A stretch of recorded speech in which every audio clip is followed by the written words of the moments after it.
Help चाहिए हो आप मुझे इस नंबर पे कांटेक्ट कर सकते हैं। देखिए, आज के इस वीडियो में हम लोग समझेंगे ऑल टाइप्स ऑफ क्लॉजेस।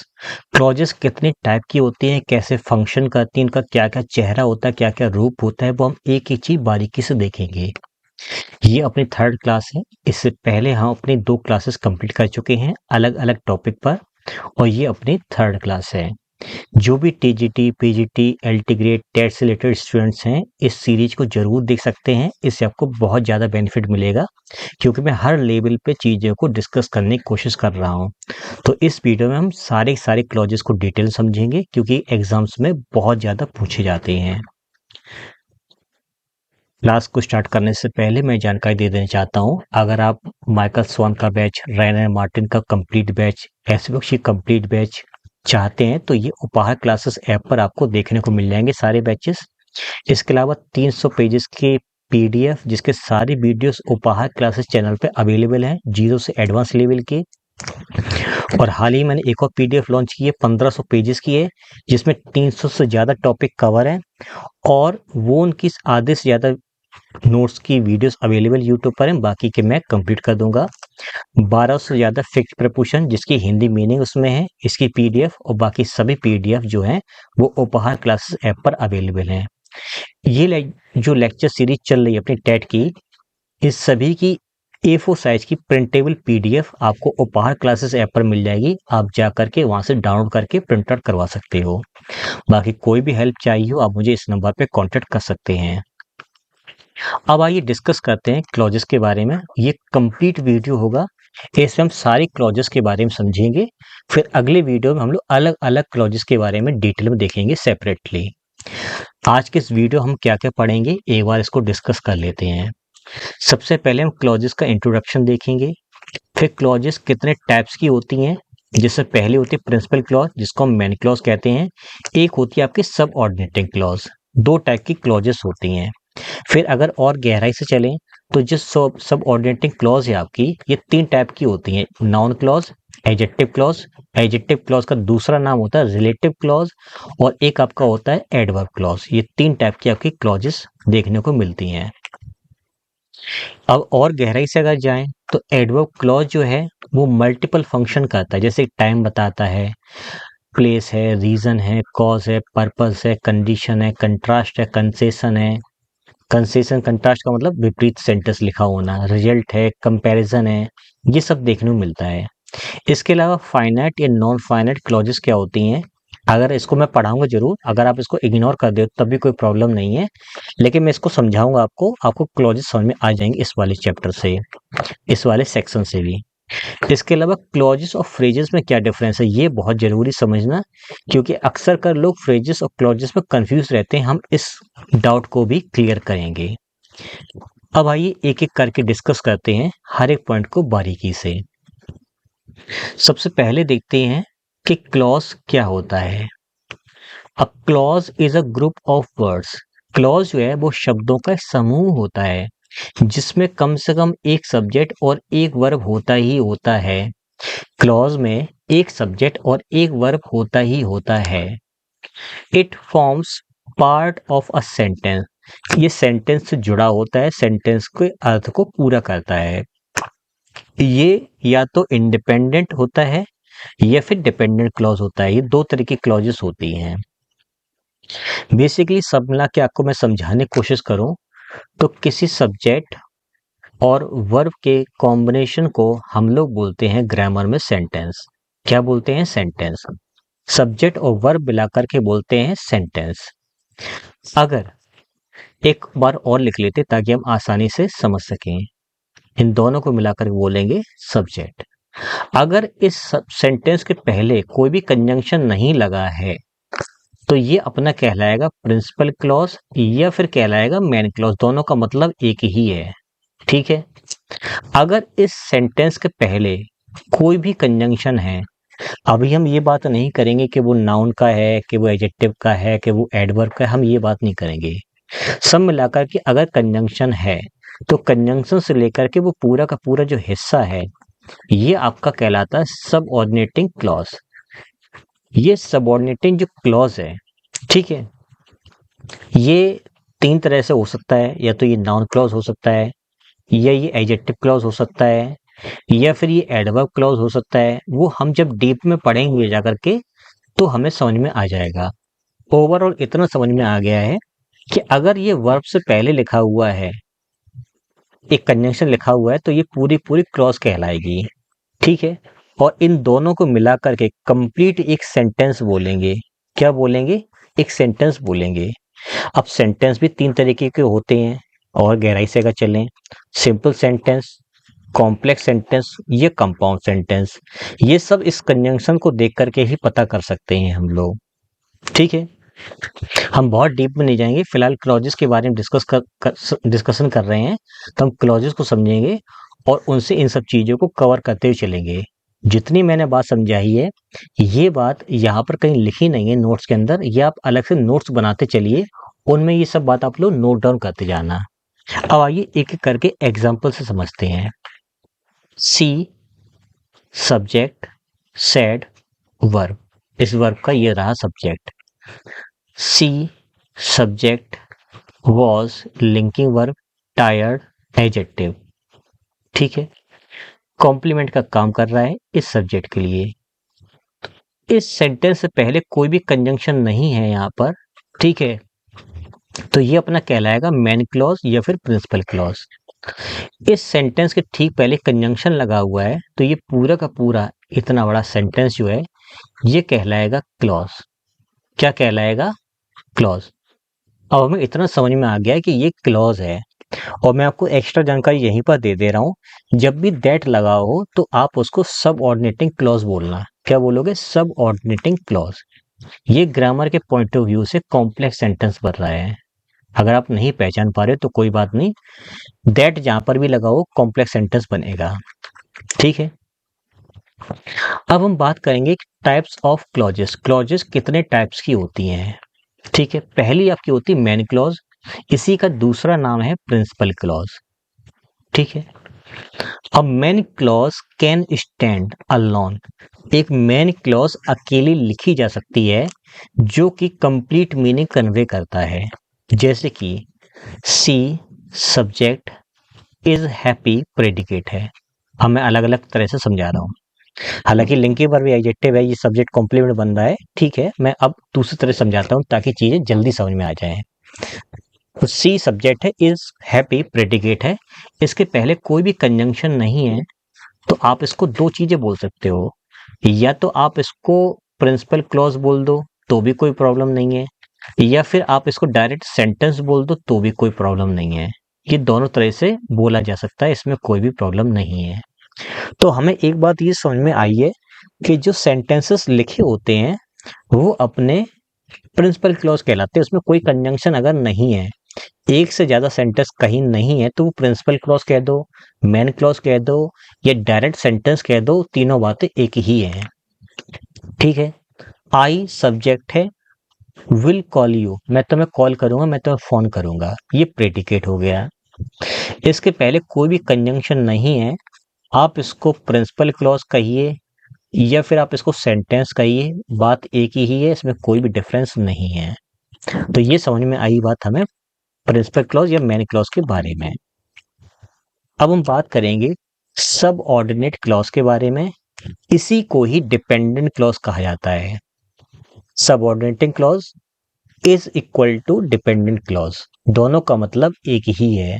हाँ, इसके अंदर जाएंगे noun clause, adjective clause, adverb clause देखने को मिलेगी, तो वो अलग चीज है। इन सभी क्लॉजेस को जितनी मैंने बोली हैं अभी, ये सारी सारी डिपेंडेंट क्लॉज या सीधा सबऑर्डिनेट क्लॉज कह सकते हैं। आइए समझते हैं। A subordinate clause can not stand alone. अगर मैं लिखूं दैट ही इज ऑनेस्ट, कि वह ईमानदार है, इसमें कंजंक्शन लगा हुआ है। अब ये सेंटेंस ठीक ऐसा लिखकर छोड़ नहीं सकते हैं। क्यों? क्योंकि जो सबऑर्डिनेटिंग क्लॉजेस होती है वो अकेली नहीं लिखी जाती हैं। ये सेंटेंस अकेला नहीं लिखा जाएगा, ये किसी के साथ में लिखा जाएगा।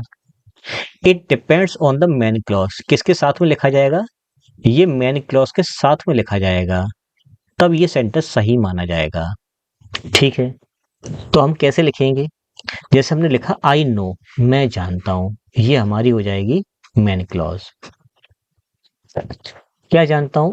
कि वह ईमानदार है, तो यहाँ पर ये कंजंक्शन रहा और बाकी का अपना ये सेंटेंस हो गया, सेंटेंस नंबर 2, सेंटेंस नंबर 1। तो ये पूरी की पूरी क्लॉज जो है ये कहलाएगी सब ऑर्डिनेटिंग क्लॉज। क्या कहलाएगी? सब ऑर्डिनेटिंग क्लॉज। अच्छा, और अगर गहराई से चलें तो आई सब्जेक्ट, नो वर्ब। मैं जानता हूं, मैं क्या जानता हूं? कि वह ईमानदार है। तो हमें समझ में आया कि इतनी बड़ी जो क्लॉज है, जो कि हमारी सब ऑर्डिनेटिंग क्लॉज है, ये एक्चुअल में ये ऑब्जेक्ट का काम कर रहा है इस वर्ब के लिए। यानी कि एक ऑब्जेक्ट के तौर पर एक वर्ड, एक फ्रेज या एक क्लॉज, इनमें से कोई भी आ सकता है। ये हमें आज समझ में आ गया है। सर ये ऑब्जेक्ट कैसे बन गया है ये समझ में नहीं आया है। तो हम लोग जब नाउन क्लॉज पढ़ेंगे तो हमें ये बात डिटेल में समझ में आ जाएगी। फिलहाल मैंने आपको ओवरव्यू दे दिया है। जो बच्चे जानकार हैं, जिनको ऑलरेडी नॉलेज है, उनको ये बात समझ में आ गई होगी। फिर आगे बढ़ते हैं। अब बात करते हैं कि सब ऑर्डिनेटिंग क्लॉजेस कितने टाइप की होती हैं। तो ये 3 टाइप की होती हैं, नाउन क्लॉज, एडजेक्टिव क्लॉज और एडवर्ब क्लॉज। इसमें सबसे पहले हम देखेंगे नाउन क्लॉज के बारे में, और यहाँ पर मैं थोड़ा डीप में चलूंगा ताकि हम लोग अच्छी तरह से चीजों को समझ सकें। Noun clause works like, noun clause काम करता है a noun in a sentence. जिस तरह से एक नाउन सेंटेंस में काम करता है, ठीक उसी तरह से नाउन क्लॉज सेंटेंस में काम करती है। नाउन क्या काम करता है? सब्जेक्ट का, ऑब्जेक्ट का, कॉम्प्लीमेंट का काम करता है। तो नाउन क्लॉज भी सब्जेक्ट, ऑब्जेक्ट और कॉम्प्लीमेंट का काम करेगा। यानी कि जहां पर भी नाउन क्लॉज सब्जेक्ट के जैसे हो तो सब्जेक्ट के तौर पर काम करेगी, ऑब्जेक्ट के तौर पर लिखी तो ऑब्जेक्ट होगा, कॉम्प्लीमेंट तौर पर लिखा तो कॉम्प्लीमेंट होगा। मैं आपको सिंपल तरीके से समझा देता हूं। अगर कोई वर्ब, ठीक है, और उसका बाकी का प्रेडिकेट, ये पूरा का पूरा हो जाएगा प्रेडिकेट। इसका सब्जेक्ट अगर कोई क्लॉज है तो वो नाउन क्लॉज है। दूसरा, अगर कोई सेंटेंस लिखा हुआ है, फिर हमारे बीच में वर्ब आई है, इस वर्ब का ऑब्जेक्ट चाहिए, और ऑब्जेक्ट के तौर पर अगर कोई क्लॉज लिखी है तो ये नाउन क्लॉज है, और सब्जेक्ट तौर पर लिखी तो ये नाउन क्लॉज है। अगर कोई सेंटेंस में कोई बात लिखी हुई है, फिर बीच में लिंकिंग वर्ब आ जाए, इसको याद रखना, फिर हमारी क्लॉज आ जाए, तो ये कॉम्प्लीमेंट बन जाएगा इस सब सेंटेंस का। ये 3 स्ट्रक्चर आप लोग रट लीजिए और कॉपी में नोट डाउन कर लीजिए। वर्ब के पहले क्लॉज है तो वो नाउन क्लॉज है, वर्ब के बाद ऑब्जेक्ट की जगह पर है तो नाउन क्लॉज है, और लिंकिंग वर्ब के बाद लिखी है तो ये नाउन क्लॉज है। ये 3 तरह से काम करेगी। अब ये तीनों बातें हम लोग अप्लाई करते हैं। सबसे पहले हम ऐसे देखते हैं इसको, इज ट्रू। इज ट्रू क्या है ग्रामर में? तो सर ये प्रेडिकेट है। क्या है? प्रेडिकेट है। प्रेडिकेट को चाहिए सब्जेक्ट, तो हमने देखा ही सब्जेक्ट है, सैड वर्ब है। ही सब्जेक्ट है, सैड वर्ब है, और इस सेंटेंस के ठीक पहले एक कंजंक्शन आया व्हाट। क्या आया? Conjunction what. आप कहोगे सर व्हाट कंजंक्शन का इंटरोगेटिव वर्ड होता है। अगर ये इंटरोगेटिव वर्ड है तो लास्ट में क्वेश्चन मार्क आएगा। क्वेश्चन मार्क तो यहाँ पर है नहीं, इसका मतलब ये कंजंक्शन है। देखिए मैं इतनी बात समझता हूँ कि अगर हमें ये बात तो पता नहीं पहले से, तो इनको समझने में थोड़ी तकलीफ होती है। लेकिन आप फ्यूचर में टीचर बनने वाले हैं, आप इंग्लिश के टीचर बनने वाले हैं, और आपको ये जानकारी नहीं है, तो हमें सीखनी चाहिए। हम इसको इग्नोर तो कर नहीं सकते हैं। तो इतनी एक्सपेक्टेशन तो गवर्नमेंट भी करती है कि आपको ये पता होना चाहिए, तभी आपका सिलेक्शन होगा, और खुद आपको भी जेन्युइन तरीके से पता होनी चाहिए। क्योंकि टीचर एक साधारण इंसान नहीं होता, ये बहुत टैलेंटेड और हर फील्ड का एक्सपर्ट होता है। तो जिस फील्ड में जा रहे हो, जिस चीज से जा रहे हो वही नहीं आती तो प्रॉब्लम करेगा ना। तो आपको सीखनी चाहिए। तो फिलहाल यहाँ पर व्हाट कंजंक्शन है। अब हम इसकी कैसी पार्सिंग करेंगे? ये हमारा प्रेडिकेट हो गया। ये प्रेडिकेट के बाद हमारा ये पूरा ये कंजंक्शन है, ये हमारा सेंटेंस है, ये इतना हमारा कहलाएगा क्लॉज। क्या कहलाएगा? क्लॉज। अब अगर हम ध्यान दें तो इस प्रेडिकेट को एक सब्जेक्ट चाहिए, तो हमें सब्जेक्ट की जगह पर एक क्लॉज दिखाई दिया पूरा का पूरा, तो ये कहलाएगा हमारा नाउन क्लॉज। काम कर रहा है सब्जेक्ट का, ये नाउन क्लॉज काम कर रहा है सब्जेक्ट का, क्योंकि सब्जेक्ट की जगह लिखा हुआ है। ठीक है। व्हाट का अर्थ है जो, उसने जो कहा वह सत्य है। अब फिर से देखिए, आई सब्जेक्ट नो वर्ब, दोनों को मिलाकर के बोलेंगे प्रिंसिपल क्लॉज या फिर मेन क्लॉज, एक ही बात है। आई नो वॉट से चाहिए हमें ऑब्जेक्ट। अब हमें दिखाई दिया यहाँ पर एक कंजंक्शन, ये सब्जेक्ट हो गया, और इज कमिंग वर्ब फ्रेज या फिर इसको हम बोलेंगे सीधा सीधा प्रीडिकेट। ठीक है, फिर हमने ध्यान दिया कि इस पूरे सेंटेंस के ठीक पहले हमें एक कंजंक्शन दिखाई दिया, तो इस कंजंक्शन से लेकर के यहाँ तक ये पूरा हिस्सा ये कहलाएगा हमारा सबऑर्डिनेटिंग क्लॉज। अब इस सबऑर्डिनेटिंग क्लॉज के अंदर ये व्हाट नो का रिप्लाई मांग रहा है, तो हमें पता है कि व्हाट का रिप्लाई आता है ऑब्जेक्ट, ऑब्जेक्ट का मतलब होता है नाउन, तो ये बन जाएगा नाउन क्लॉज, क्योंकि क्लॉज के तौर पर लिखा है। ये नाउन क्लॉज है, ऑब्जेक्ट का फंक्शन कर रहा है, नो का ये क्लॉज ऑब्जेक्ट है। ठीक है, अब हम बात करते हैं एडजेक्टिव क्लॉज के बारे में। अभी कुछ लोग टेंशन में होंगे, सर कि आपने कॉम्प्लीमेंट नहीं बताया। अभी जैसे ही इनका सेपरेट वीडियो आएगा उसमें बिल्कुल ही A to Z basic to advance level की हम लोग नाउन क्लॉज देखेंगे। फिलहाल इसमें हम लोग इनके इंट्रोडक्शन और इनके फंक्शन के बेस पर हम लोग सीखने की कोशिश कर रहे हैं, और एक ही चीज 2 या 3 बार पढ़ेंगे तो हम ज्यादा अच्छी तरह समझ सकते हैं, है ना। तो हम यहाँ पर भी डिस्कस करेंगे और अलग अलग सेपरेट वीडियोस में भी डिस्कस करेंगे। फिर बात करते हैं एडजेक्टिव क्लॉज या फिर रिलेटिव क्लॉज के बारे में। जब भी कोई क्लॉज किसी नाउन या किसी प्रोनाउन के बारे में एक्स्ट्रा जानकारी दे, या हम ऐसे भी कह सकते हैं कि कोई नाउन या कोई प्रोनाउन लिखा है, उसके बाद कंजंक्शन से कोई सेंटेंस लिखा हुआ है, और ये पूरी की पूरी जो क्लॉज है इसी सेंटेंस के बारे में, सॉरी इसी वर्ड के बारे में, नाउन या प्रोनाउन के बारे में जानकारी दे रहा है, तो ये आपका कहलाएगा एडजेक्टिव क्लॉज या फिर ये कहलाएगा रिलेटिव क्लॉज। इन दोनों में से आप कुछ भी बोल सकते हो, दोनों का मतलब एक ही है। कैसे? द बॉय, ये हमारा सब्जेक्ट है जिसको हम नाउन फ्रेज भी कह सकते हैं, सब्जेक्ट का काम कर रहा है। वह लड़का जो, हु, यहाँ पर कंजंक्शन सब्जेक्ट दोनों है। कंजंक्शन क्लॉज का है, सब्जेक्ट इज प्लेइंग का है, जो खेल रहा है। The boy who is playing, वह लड़का जो खेल रहा है। तो हमने ध्यान दिया कि ये क्लॉज है। क्या है? क्लॉज। अब सेंटेंस के लास्ट में क्वेश्चन मार्क भी नहीं है, इसका मतलब हु कंजंक्शन है। अब ये क्लॉज क्या कर रही है? ये बॉय के बारे में एक्स्ट्रा जानकारी दे रही है। तो कोई क्लॉज नाउन या प्रोनाउन के बारे में एक्स्ट्रा जानकारी देता है तो वो कहलाता है एडजेक्टिव क्लॉज। इसका मतलब ये एडजेक्टिव क्लॉज है। इज माई ब्रदर, वह मेरा भाई है, ये प्रेडिकेट है। मैं ज्यादा ब्रेक इसलिए नहीं कर रहा हूं क्योंकि जगह थोड़ी कम है। तो वह लड़का जो मेरा भाई है, वह लड़का जो खेल रहा है वह मेरा भाई है। अब ये पूरा इतना बड़ा ये आपका एक सब्जेक्ट है। सब्जेक्ट के अंदर एक नाउन फ्रेज है, एक एडजेक्टिव क्लॉज है। ये सब्जेक्ट जो है इस प्रेडिकेट का सब्जेक्ट है। ये सब्जेक्ट जो है इस प्रेडिकेट का सब्जेक्ट है। सब्जेक्ट के अंदर क्या क्या है? एक नाउन फ्रेज है, एक एडजेक्टिव क्लॉज है। ठीक है, अब इसको इरेज करता हूं। कुछ लोग कंफ्यूज होंगे, sir is playing, is my brother, दो बार इज आ रहा है, ये क्या है? तो इज प्लेइंग आ रहा है हु के लिए, और इज माई ब्रदर आ रहा है द बॉय के लिए। ठीक है, लेकिन समस्या क्या कि बॉय के बारे में कुछ ज्यादा जानकारी और अलग से दी जा रही, इतनी सारी, तो हम इस पूरे को सब्जेक्ट बोलेंगे और इस प्रेडिकेट का ये सब्जेक्ट बन जाएगा क्लॉज। ठीक है, कठिन है लेकिन हम धीरे धीरे का टाइम देंगे तो हमें समझ में आती जाएंगी चीजें। This subject is linking verb. The book, subject complement है, नाउन फ्रेज है, सब्जेक्ट कॉम्प्लीमेंट का काम कर रहा है इस दिस के लिए। यह वही किताब है, या यह वह किताब है। कौन सी किताब है? दैट आई बॉट, जो मैंने खरीदी थी। ये हमारा कंजंक्शन हो गया, ये हमारा सब्जेक्ट और वर्ब। ध्यान दें, तो जब भी सेंटेंस के ठीक पहले कोई कंजंक्शन आता है तो वो क्लॉज बन जाता है।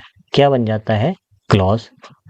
अब क्लॉज तो बन गया है, ये किसके बारे में बात कर रहा है, क्या चीज खरीदी, बुक, यानी कि ये बुक के बारे में जानकारी दे रहा है। और हमें पता है कि बुक ग्रामर में जो है वो नाउन है, तो नाउन के बारे में कौन बात करता है, एडजेक्टिव क्लॉज। तो ये जो क्लॉज लिखी है वो एडजेक्टिव क्लॉज है, ठीक है। अब मैं आपको एक सूत्र देता हूँ, एक आपको फॉर्मूला देता हूँ। Noun clause, adjective clause, adverb clause, तीनों को एक ही चीज बोलते हैं, सब ऑर्डिनेटिंग क्लॉज। जहां पर भी इन तीनों क्लॉजेस से कोई सेंटेंस बन रहा है वो आपका कॉम्प्लेक्स सेंटेंस बनाता है, आप ऐसे इसको रट सकते हो। ये सारे सारे कॉम्प्लेक्स सेंटेंस ही बन रहे हैं, ठीक है।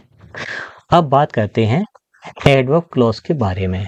एडवर्ब क्लॉज काफी कॉम्प्रिहेंसिव है, काफी बड़ा है, इसके अंदर फंक्शंस ज्यादा होते हैं, तो उन फंक्शंस को भी हम देख लेते हैं। एडवर्ब क्लॉज क्या करता है, एडवर्ब क्लॉज किसी वर्ब, किसी एडजेक्टिव या किसी एडवर्ब के बारे में एक्स्ट्रा जानकारी देता है, उसको मॉडिफाई करता है। मॉडिफाई इन द सेंस वो उसके मीनिंग को एक्सटेंड करता है, कुछ ज्यादा अर्थ निकालता है।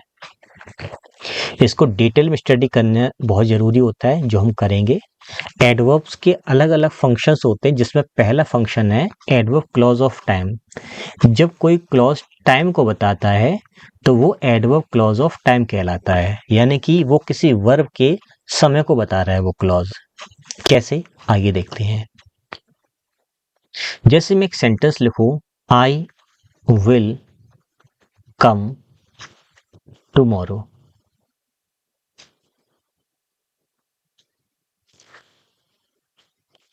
अब इसको अगर मैं तोड़ूं तो ये सब्जेक्ट है, ये वर्ब फ्रेज है, मैं आऊंगा, मैं कब आऊंगा, समय, समय बता रहा है ये एडवर्ब, तो ये आया हुआ है कम के लिए या विल कम के लिए आया है, मैं कब आऊंगा, मैं कल आऊंगा। तो हमने ध्यान दिया कि ये एडवर्ब जो है ये समय बता रहा है, तो ये तो वर्ड है, ये क्या है, वर्ड। अब अगर मैं इसको एक फ्रेज में कन्वर्ट करूं तो कैसे होगा, I will come in the morning, मैं सुबह आऊंगा, सब्जेक्ट वर्ब फ्रेज, मैं कब आऊंगा, मैं कल आऊंगा, मैं सुबह आऊंगा। तो हमें दिखाई दिए शब्दों का समूह है, ये फ्रेज है, ये प्रेपोजिशनल फ्रेज है, और ये समय बता रहा है, समय बताने का मतलब ये एडवर्ब है। कुछ लोग कंफ्यूज हो रहे हो सर कि आप प्रेपोजिशनल फ्रेज भी बता रहे हो, एडवर्ब भी बता रहे हो, तो ध्यान दीजिए। प्रेपोजिशनल फ्रेज, प्रेपोजिशनल फ्रेज जो है वो दो ही काम करता है, या तो वो एडजेक्टिव बनता है या फिर वो एडवर्ब बनता है।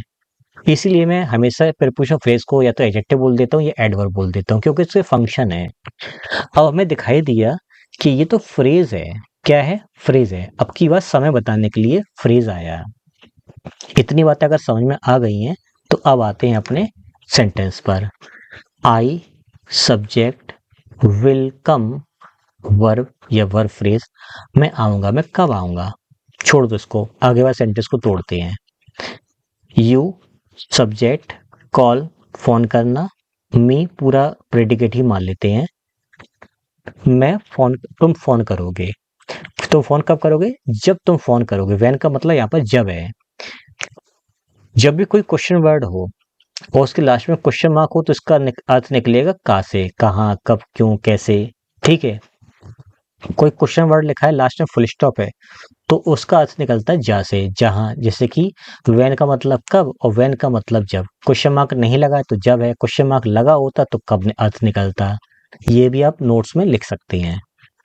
तो हमें ध्यान दिया यहाँ पर हम लोगों ने कि ये सेंटेंस है, इस सेंटेंस के पहले कंजंक्शन लगा हुआ है, ठीक है।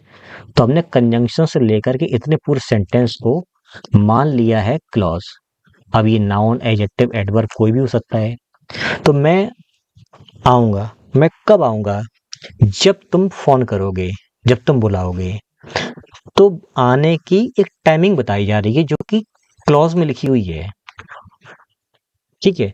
तो ये अपनी बन जाएगी एडवर्ब क्लॉज। क्या बन जाएगी, एडवर्ब क्लॉज, क्योंकि समय बता रहा है आने का। तो आने के लिए एक शब्द, एक फ्रेज या एक क्लॉज भी आ सकती है जो कि समय बताती है। ये क्लॉज समय बता रही है इसलिए टाइम क्लॉज है, यानी कि एडवर्ब क्लॉज ऑफ टाइम इसको बोलेंगे। She subject was sleeping verb phrase, I subject was working verb phrase. ध्यान दें तो ये पूरा का पूरा एक सेंटेंस है। इस सेंटेंस के पहले में वाइल दिखाई दिया। वाइल का मतलब जब, जब का मतलब ये कंजंक्शन है। तो ये पूरा का पूरा इतना बड़ा अपना कहलाएगा क्लॉज। क्या कहलाएगा? क्लॉज। ये तो क्लॉज हो गया। वह सो रही थी जब मैं काम कर रहा था। तो उसके सोने की टाइमिंग बताई जा रही है कि उसी टाइम पर एक काम और हो रहा था, यानी कि ये भी समय बता रहा है। ये स्लीपिंग किस समय बता रहा है कि किस समय सोने का काम हो रहा था। सोने का काम तब हो रहा था जब मैं काम कर रहा था। इसका मतलब ये समय बता रहा है। समय का मतलब ये एडवर्ब क्लॉज है। एडवर्ब क्लॉज का मतलब ये टाइम वाली एडवर्ब क्लॉज, ये समय बता रहा है।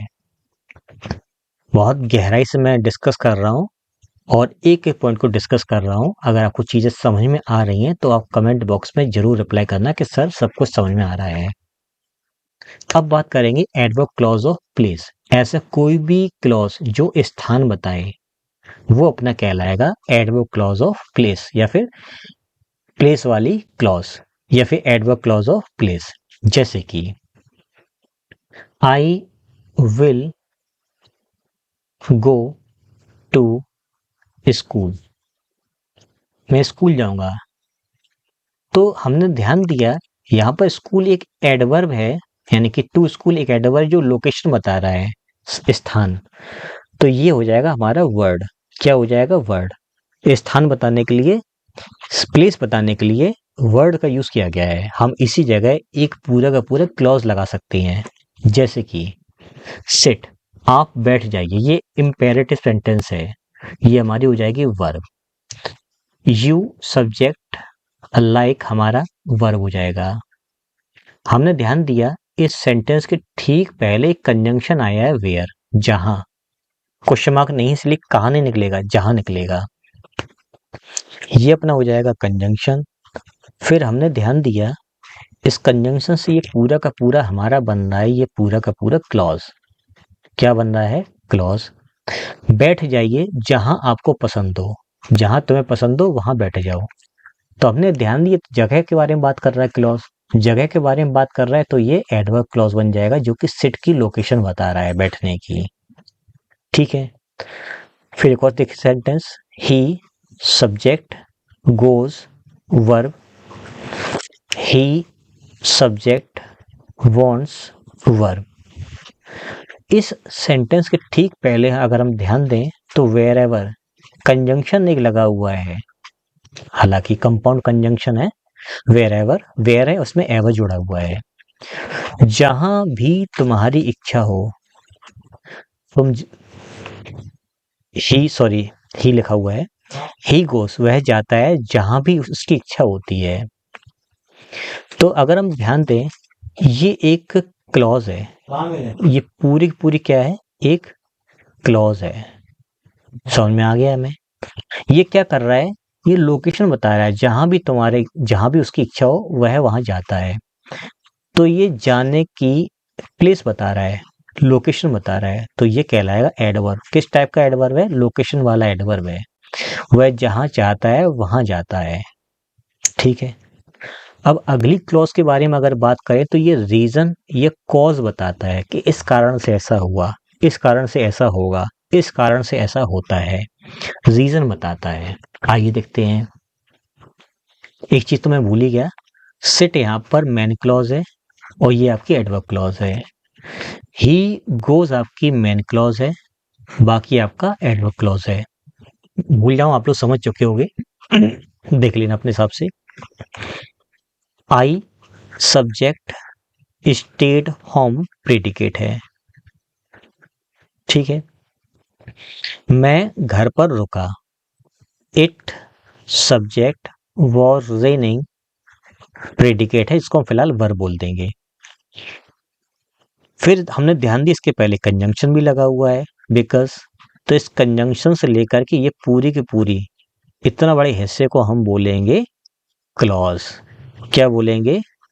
क्लॉज। अभी किस टाइप की क्लॉज ये क्या कर रहा है वो देख लेते हैं। मैं घर पर रुका, मैं घर पर क्यों रुका? क्योंकि वर्षा हो रही थी। मैं घर पर रुका क्योंकि वर्षा हो रही थी। मेरे घर पर रुकने का कारण बताया जा रहा है कि वर्षा हो रही थी। तो ये रीजन बता रहा है। रीजन बताएगा तो ये एडवर्ब हो जाएगा। ये किसका रीजन बता रहा है? रुकने का। इस वर्ब का ये रीजन बता रहा है। ठीक है, ये वर्ब स्टेट के लिए आई हुई एक क्लॉज है जो कि रीजन बता रही है स्टे करने का। अगला देखिए, you subject are here predicate, आप यहां पर हैं। हेल्प मी, हेल्प मी एक प्रेडिकेट है। इसका सब्जेक्ट कहाँ है? इसका सब्जेक्ट यू ही है। अर्थ क्या है? आप यहां पर हैं, आप मेरी मदद कर दीजिए। सिंस एक कंजंक्शन है। सिंस का मतलब क्या है? चूंकि। चूंकि आप यहां पर हो, आप मेरी मदद कर दीजिए। तो हमने ध्यान दिया इस वाले सेंटेंस के ठीक पहले एक कंजंक्शन जुड़ा हुआ है। यानी कि एक थ्योरी ये निकल के आती है कि अगर सेंटेंस के बीच में कोई कंजंक्शन है तो कॉमा नहीं आएगा, सीधा फुल स्टॉप लास्ट में आएगा।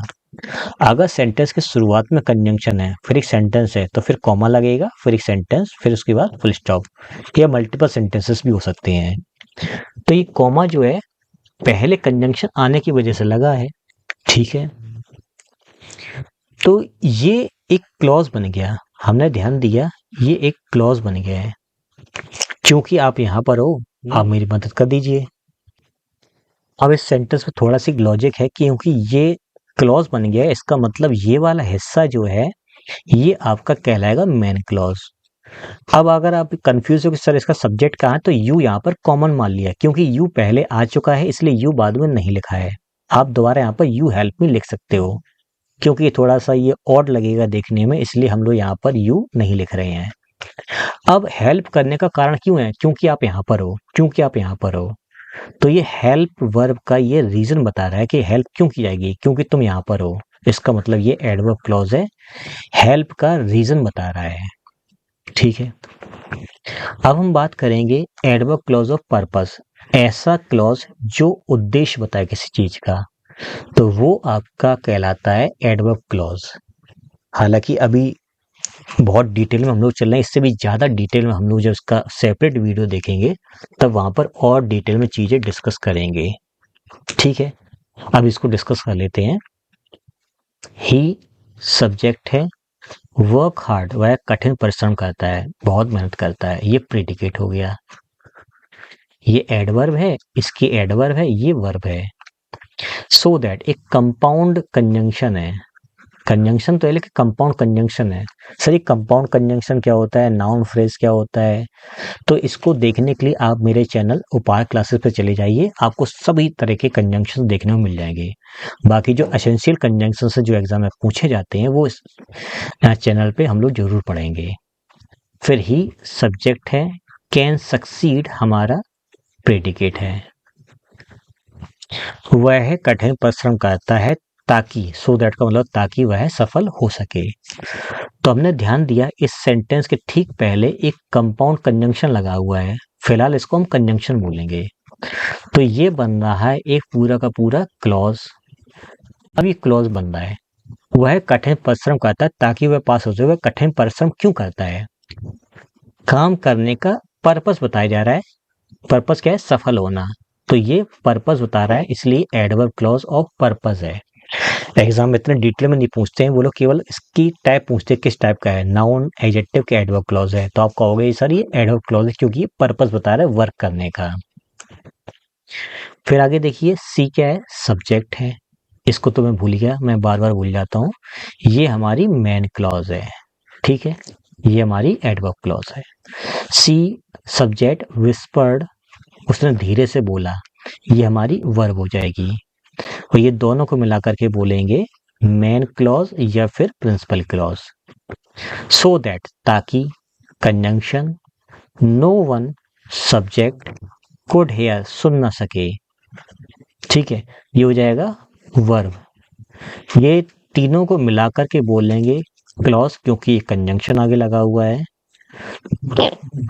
उसने धीरे से क्यों बोला? धीरे से बोलने का पर्पस बताया जाए कि कोई सुन न ले।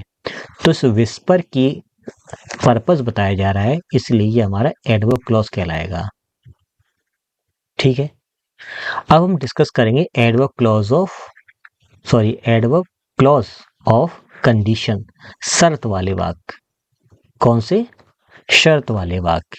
यदि ऐसा होगा तो ऐसा होगा, यदि तुम ऐसा करोगे तो ऐसा होगा, जब तक तुम ऐसा नहीं करोगे तब तक ऐसा नहीं होगा, इस तरह के इसके अर्थ निकलेंगे। तो आइए डिस्कस करते हैं। इसमें कंजंक्शन पहले आ गया है, इसी वजह से बीच में कॉमा लगा है।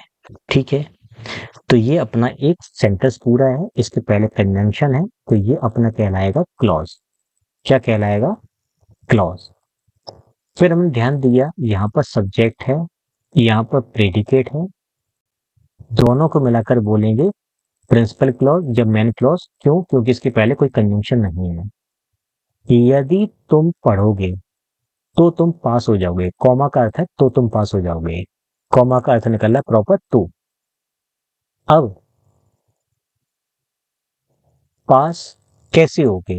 अगर तुम पढ़ोगे तो पास होने की जो कंडीशन है वो यहाँ पर लिखी हुई है इस क्लॉज के अंदर। ठीक है, तो ये अपनी एडवर्ब क्लॉज है जो कि कंडीशन, शर्त बता रहा है पास होने का। पास तभी होगे जब पढ़ोगे।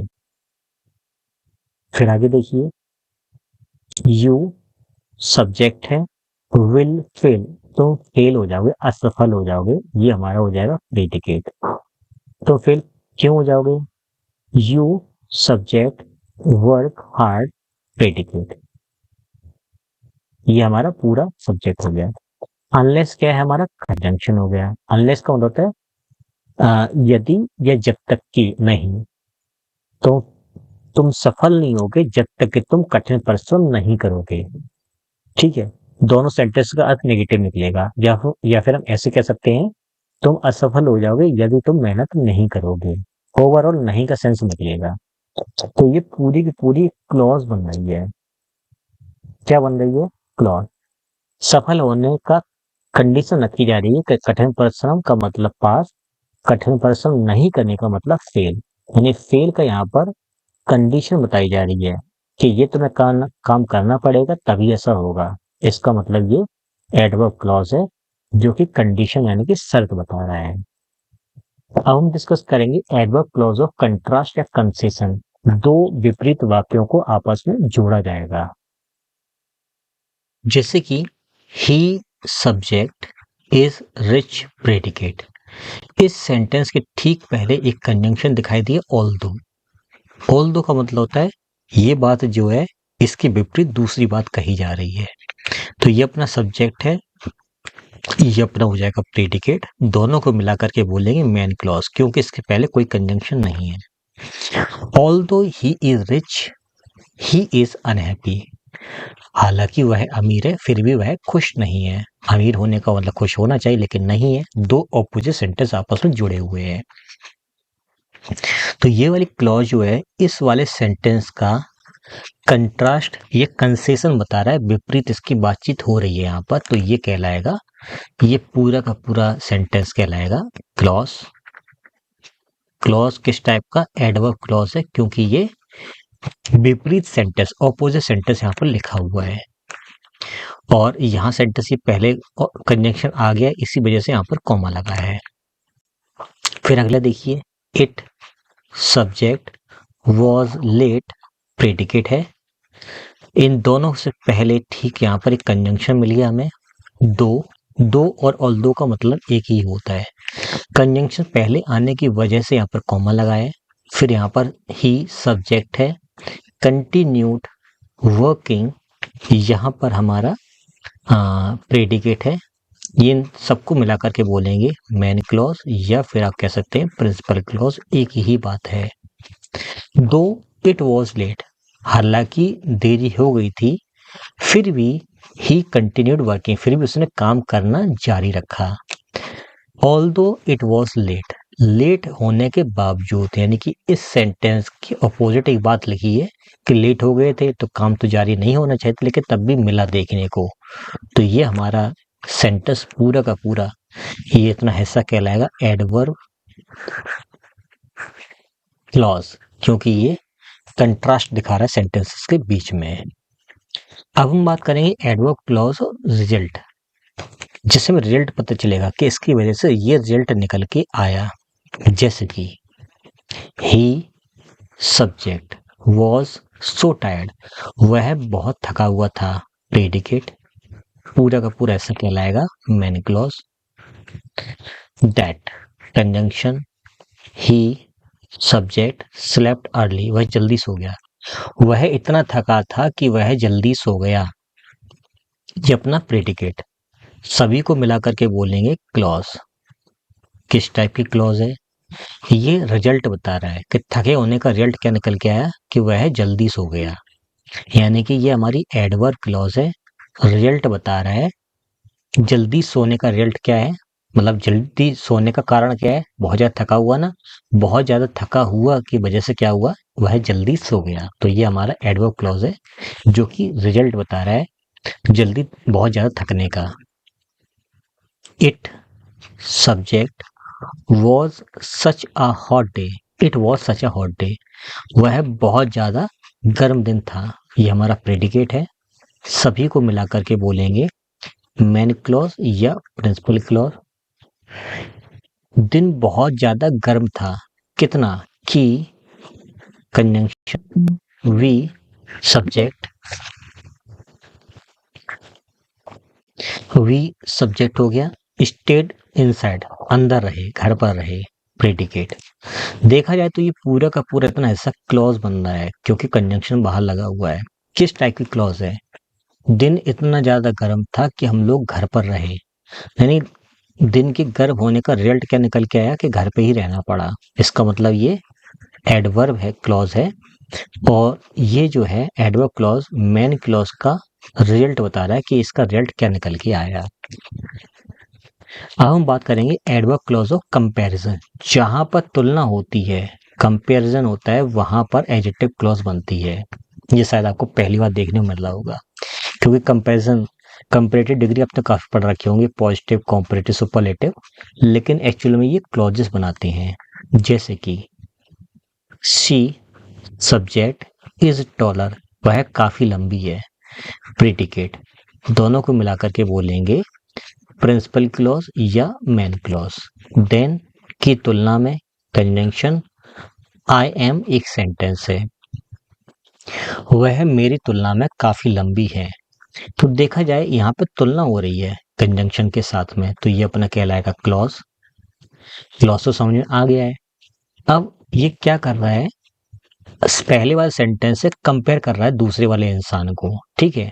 तो ये हमारी एडवर्ब क्लॉज है जो कि कंपैरिजन हो रहा है इस सेंटेंस से और सेंटेंस के बीच में, देन से, ठीक है। ही सब्जेक्ट वर्क्स एज हार्ड, इतना अपना पूरा प्रेडिकेट है। इस पूरे को मिलाकर के बोलेंगे मेन क्लॉज या प्रिंसिपल क्लॉज। वह वह जितना, जैसे कि इसको कैसे कह सकते हैं, जितना उसका भाई कठिन परिश्रम करता है उतना ही कठिन परिश्रम वह करता है। इसका ये मीनिंग निकलेगा। फिर एज यहाँ पर कंजंक्शन है, हालांकि आपने एज हमेशा एक साथ देखा है तो आपको ऐसा अजीब लग रहा होगा सर कि ये एज कंजंक्शन है, पता ही नहीं था। कोई बात नहीं। ही हिज ब्रदर सब्जेक्ट और डज यहाँ पर वर्ब है, डज का मतलब वर्क करना। पूरे को मिलाकर के बोलेंगे हम लोग क्लॉज। किस टाइप की क्लॉज है? ये कंपैरिजन वाली क्लॉज है, तुलना की जा रही है उसके काम करने की और उसके भाई के बीच में कंपैरिजन किया जा रहा है। तो प्रिंसिपल क्लॉज और एडवर्ब क्लॉज के बीच में कंपैरिजन हो रहा है इस क्लॉज के थ्रू, ठीक है। अब हम बात करते हैं नॉन फाइनाइट और नॉन फाइनाइट क्लॉज के बारे में। फाइनाइट और नॉन फाइनाइट क्लॉज के बारे में देखिए, फाइनाइट क्लॉज क्या होती है? इसमें एक सब्जेक्ट होता है और एक फाइनाइट वर्ब होती है। कैसे होती है? जैसे कि ही सॉरी शी सब्जेक्ट और थिंग्स वर्ब। वह क्या सोचता है? दैट ही इज राइट, वह सोचती है कि वह सही है। हमें दिखाई दे कंजंक्शन से जुड़ा हुआ एक सेंटेंस, ये अपनी क्लॉज है। अगर हम ध्यान दें तो थिंग्स को एक ऑब्जेक्ट चाहिए तो ऑब्जेक्ट के तौर पर एक क्लॉज लिखी है, तो ये अपनी कहलाएगी नाउन क्लॉज जो कि ऑब्जेक्ट का फंक्शन कर रहा है इस थिंग्स के लिए। अब ध्यान दीजिए कि फाइनाइट क्लॉज क्या होता है कि इसमें एक सब्जेक्ट और एक वर्ब प्रेडिकेट बराबर होता है, तो ये कहलाती है फाइनाइट क्लॉज। नॉन फाइनाइट का मतलब ये क्लॉज नहीं होगी बल्कि नॉन फाइनाइट वर्ड लिखा होगा। ठीक है, जैसे कि आई सब्जेक्ट वांट वर्ब, मुझे क्या चाहिए, क्या से रिप्लाई मांगा, to go, non finite verb है हमारी। कहाँ जाना है, होम, होम हमारा एड्रेस मतलब प्लेस हो जाएगा। तो अगर आप थोड़ा ध्यान से देखें, मैं आपको सीधा सीधा समझा देता हूँ। I want what, she thinks what, she thinks what, तो आंसर आया दैट ही इज राइट। यहाँ पर एक क्लॉज देखने को मिली। आई वॉन्ट वॉट, तो आंसर आया टू गो होम। यहाँ पर एक फ्रेज देखने को मिला हमें, क्लॉज नहीं है, तो ये नॉन फाइनाइट क्लॉज कहलाएगी। ठीक है, हालांकि ये बहुत ज्यादा मॉडर्न इंग्लिश में ऐसा पढ़ाया जाता है, मन नहीं था बताने का लेकिन फिर भी बता दिया आपको। जहां पर इन्फिनेटिव यानी कि जहां पर नॉन फाइनाइट वर्ब यूज होती है, नॉन फाइनाइट वर्ब, वो आपका कहलाता है नॉन फाइनाइट क्लॉज। जहां पर आपका पूरा क्लॉज आता है उसको बोलते हैं फाइनाइट क्लॉज। सीधा सीधा अंतर है, फाइनाइट का मतलब उसे पूरा सेंटेंस होगा, नॉन फाइनाइट का मतलब केवल एक फ्रेज होगा। ये आपको याद रखना है। अब हम बात कर रहे हैं कि क्लॉज और फ्रेज में आखिर में क्या अंतर होता है। देखिए, क्लॉज जो है उसमें एक सब्जेक्ट और एक वर्ब होगा ही होगा, कुछ भी हो जाए। ठीक है, जिसका अपना एक पूरा मीनिंग निकलता है, हालांकि वो किसी दूसरे क्लॉज पर डिपेंड होता है लेकिन इसका अपना पूरा मीनिंग निकलता है। मेन चीज क्या याद रखनी है, इसमें सब्जेक्ट और वर्ब होता ही होता है। फ्रेज में ना कोई सब्जेक्ट होता है ना ही उसकी कोई वर्ब होती है, और इसका सेंटेंस का सॉरी इस फ्रेज का अर्थ भी अधूरा रहता है। ये खासियत है पहचानने के लिए। जैसे कि वी लेफ्ट, हम चले गए, वी लेफ्ट हम चले गए, दोनों का मतलब सेम है। इन द मॉर्निंग, हम लोग सुबह चले गए, ना ही कोई यहाँ पर सब्जेक्ट है ना ही यहाँ पर कोई वर्ब है, इसका मतलब ये फ्रेज है। कौन सा फ्रेज है, ये टाइम बता रहा है हमारे जाने का, सुबह हम लोग चले गए, तो ये एडवर्ब फ्रेज है। हम लोग चले गए, कब चले गए, जब वह आया, he subject, arrived verb, when conjunction, ये पूरा का पूरा हमारा क्लॉज बन जाएगा। क्यों, क्योंकि इसमें एक सब्जेक्ट भी है और वर्ब भी है। हमारे जाने की टाइमिंग क्या है, जब वह आया। ठीक है, तो एक में क्लॉज है जो कि एडवर्ब है, समय बता रहा है, और एक में फ्रेज आया है वो भी समय बता रहा है, बस ये फ्रेज है क्योंकि सब्जेक्ट और वर्ब इसके अंदर नहीं है। फिलहाल अब लास्ट में हम इतना डिस्कस कर लेते हैं, हमने क्या क्या पढ़ा है उसको एक बार रिकैप्चुलेट कर लेते हैं। नाउन क्लॉज हमने पढ़ा, नाउन क्लॉज सेंटेंस में एज ए नाउन की तरह फंक्शन करता है, ये हमने सीखा। जैसे कि आई नो, मैं जानता हूं, मैं क्या जानता हूं, इस वर्ब को चाहिए ऑब्जेक्ट, तो ऑब्जेक्ट के तौर पर एक कंजंक्शन के साथ में एक सेंटेंस हमें दिखाई दिया जो कि क्लॉज बना रहा है। ये क्लॉज कैसे काम कर रहा है, इस वर्ब का ये ऑब्जेक्ट बन रहा है, तो ये कहलाएगा नाउन क्लॉज। फिर हमने सीखा एडजेक्टिव क्लॉज के बारे में। एडजेक्टिव क्लॉज जो है वो किसी नाउन या किसी प्रोनाउन को डिस्क्राइब करता है, किसी नाउन या किसी प्रोनाउन को डिस्क्राइब करता है, उसके बारे में एक्स्ट्रा जानकारी देता है। जैसे कि द बॉय, वह लड़का जो खेल रहा है, कौन खेल रहा है, वह लड़का, तो लड़के के बारे में ज्यादा जानकारी दी जा रही है, तो ये आपकी एडजेक्टिव क्लॉज है जो कि एक नाउन के बारे में जानकारी दे रहा है। फिर हमने सीखा एडवर्ब क्लॉज। एडवर्ब क्लॉज क्या करता है, किसी वर्ब के बारे में एक्स्ट्रा जानकारी देता है जिसमें कंजंक्शन और एक सेंटेंस जुड़ा हुआ होता है। आई सब्जेक्ट विल कम, मैं आऊंगा, मैं कब आऊंगा। यू कॉल मी सेंटेंस के पहले एक कंजंक्शन, ये पूरा अपना कहलाएगा क्लॉज। अब ये किस टाइप की क्लॉज है, मैं कब आऊंगा, मैं जब तुम फोन करो तब मैं आऊंगा, ये आने की टाइमिंग के बारे में बात की जा रही है, तो ये बन जाएगा एडवर्ब क्लॉज। तो इस तरह से हमने यहाँ तक आकर के अपने तीनों क्लॉजेस को डिटेल में समझा है और एक एक पॉइंट को बारीकी समझा है। अब हम अगली वीडियो में नाउन क्लॉज, उसके बाद एडजेक्टिव क्लॉज, उसके बाद एडवर्ब क्लॉज को सेपरेट वीडियोस में डिटेल में देखेंगे। उसके बाद आपको क्लॉजेस पढ़ने की जरूरत बिल्कुल भी नहीं पड़ेगी। फिर भी अगर आप टीजीटी, पीजीटी, एसएससी, बैंकिंग किसी भी लेवल का एग्जाम का ग्रामर पढ़ना चाहते हो तो मेरे यूट्यूब चैनल पर सब कुछ पढ़ा हुआ है ए टू जेड। उसकी सारी पीडीएफ्स ऐप पर अवेलेबल है, आप जा करके पढ़ सकते हैं। बाकी का आपको कोई भी कोर्स चाहिए हो, कोई भी ग्रामर की पीडीएफ चाहिए हो, वो सारी चीज़ें ऐप पर अवेलेबल हैं, आप जा करके एक्सेस कर सकते हैं। और इस लेक्चर की बाकी सभी लेक्चर्स की पीडीएफ जो है वो ऐप पर अपलोड हो रही हैं, आप उनको प्रिंट आउट करवा सकते हो, A4 साइजें मिल जाएंगी। बाकी किसी भी हेल्प के लिए आप मुझे इस नंबर पे कांटेक्ट कर सकते हो, व्हाट्सएप कर देना, मैं आपको रिप्लाई कर दूंगा। तो मिलते हैं अब नेक्स्ट वीडियो।